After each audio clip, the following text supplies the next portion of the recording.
One of the things I know for sure is that everyone grieves differently. I saw it when each of my parents died, and my siblings and I grieve differently from each other. I see it now as Kathleen and I grieve very differently. I see it in other people grieving the same loss.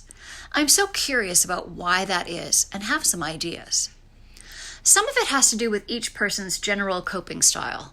Some of us are talkers and some aren't. Some feel like they must figure it out themselves, and some know they need support to figure it out. Some know they have to feel all of the emotions, and some don't. Grief shines a bright light on everything. It amplifies our coping mechanisms, both the healthy and the dysfunctional. Many of us are raised to be strong, to not show emotion, to carry on no matter what, especially when it comes to emotions that are mislabeled as negative. Fear, sadness, anger, frustration. We're taught to hold them in or disregard them. That we even have a concept that emotions can be negative is problematic, and a huge part of why we are unable to deal with, talk about, and support each other through grief and loss. Grief is all those negative emotions rolled into one experience. If you've been raised to be strong, how are you to process the tsunami of emotions that come at you with grief? This is one of the places grief offers for growth. I want to be very clear here. I don't believe things, quote, happen for a reason, close quote. I know Ben's death was not somehow cosmically linked to my need for growth. What I do know is that I had a choice, fold or grow. That was it for me.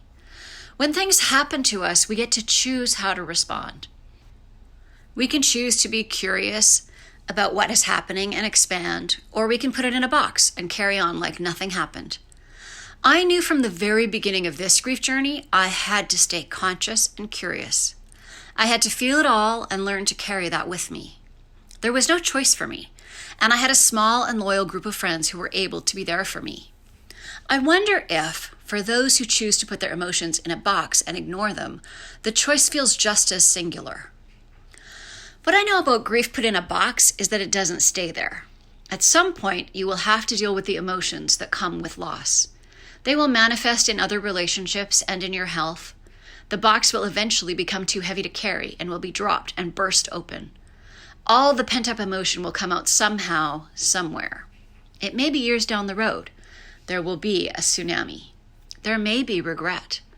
There will likely be little support. Grief is inescapable and does not like to be delayed. If we can learn together to support ourselves and each other through grief from the death of a loved one, imagine how much better we would be able to support through smaller griefs and losses.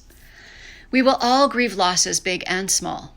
Let's work together to create a space where that is acknowledged, where emotions are welcome and support unwavering, where pain and sadness are as freely discussed as joy and happiness. That would be a powerful and wondrous place. If you are grieving, please know that you are not alone. Whatever you are experiencing, someone else has experienced it.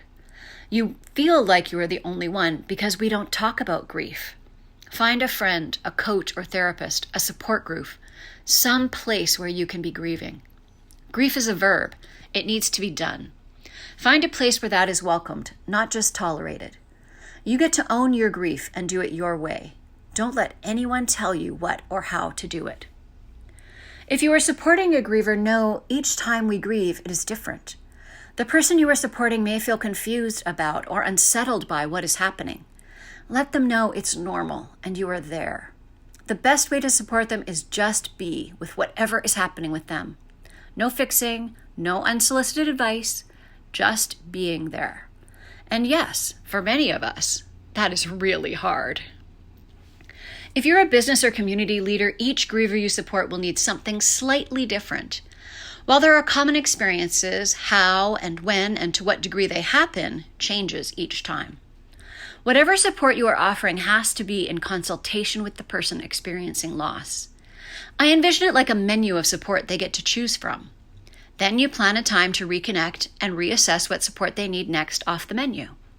All while you are practicing vulnerability and being honest about how much you do or don't know about how to support them and how much you want to. If you or someone you know need help on your grief journey, please reach out. You don't have to do it alone.